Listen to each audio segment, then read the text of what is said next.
How did I enlist? Yeah. At 21, I was drafted in. What was your first impression when you got to Italy? Well, I was scared. I was really scared. I could hear all the guns and everything going off. And it kind of turned out bad. Because a friend that I joined up with got killed. I was in the front to pick up the casualties, and all I do is put the white powder on and give them a shot of morphine and or bandage them up and throw them in the Jeep. I had 4 stretchers on the Jeep, and the driver would drive, and sometimes I'd take turns with him.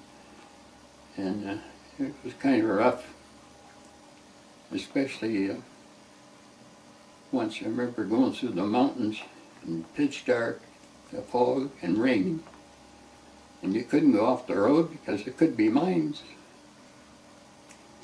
So one of us had to walk on the street while the other drove. He could only go maybe 3-4 miles an hour at the fastest, and it took us over 2 hours to get in. And when we did, I was soaked right to the bone. And I never drank my shots before, but they kept at me. This will warm me up. And the sergeant gave me a double rum. And they said, all you got to do is drink it down. Well, me that never drank before, and then I drank it down, and I almost choked to death. I couldn't breathe. And they were all laughing. I'll never forget that. But it didn't warm me up anyway.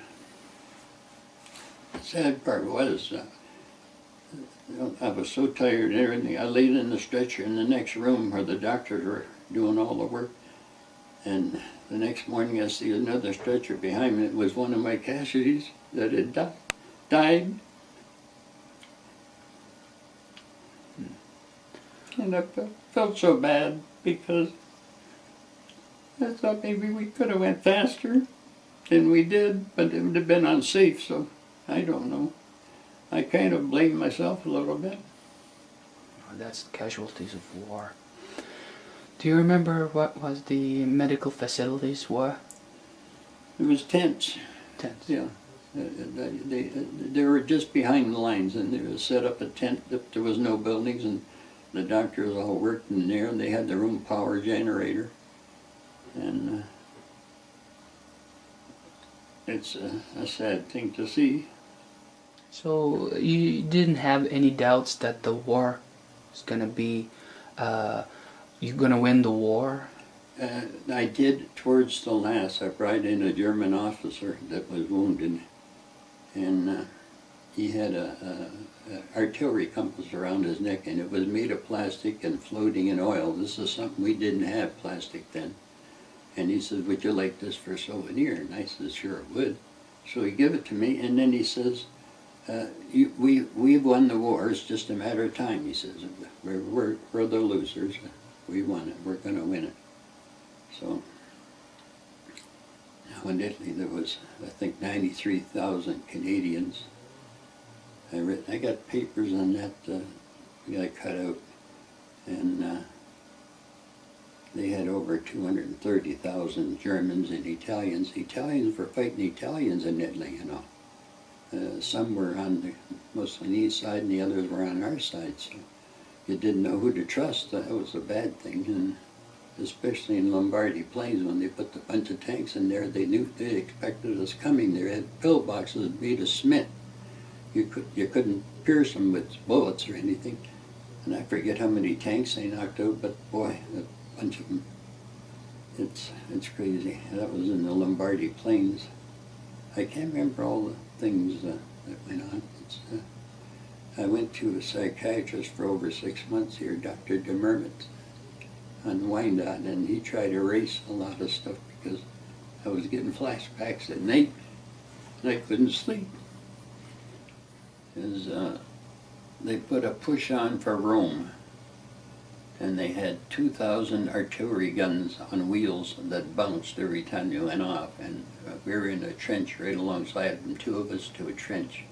And they said, try to get some sleep, but this went on all night, and then there was incoming shells coming in as well from the Germans. But can you imagine 2,000 guns around you going off? You know, but that's a heck of a bang on those big artillery guns. And they had camouflage nets over the top of them, I remember that. and it's just so much noise that I don't know. It affected my ears, and I'd never been the same. It's and then the next day, I'm blank on the rest because I don't know what happened.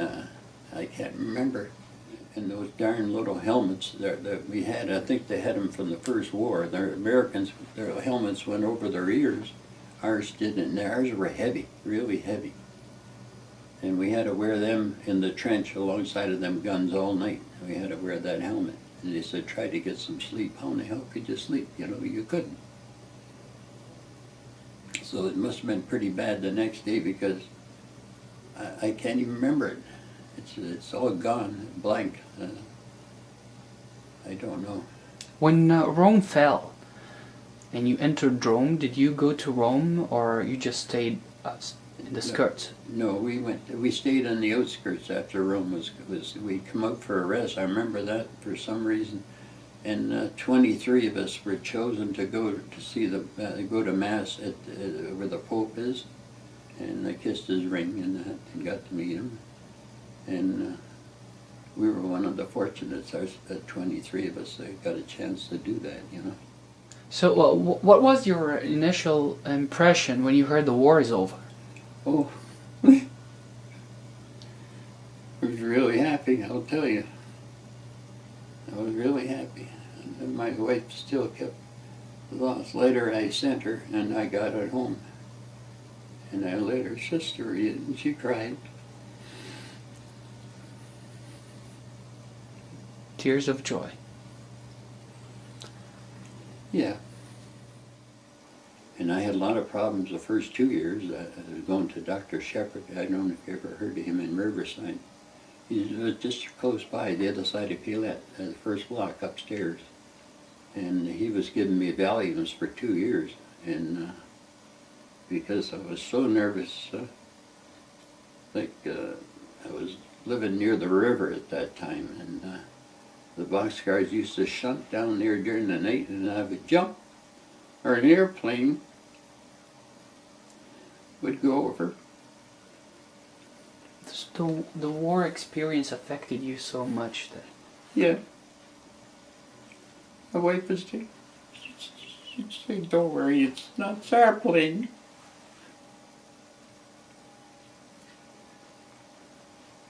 Well, war is not the answer. War is not the answer. They got to do something about that part. They have to get along and learn to get along, that countries don't fight each other. And I don't know, it's a sad thing when you have to go to war.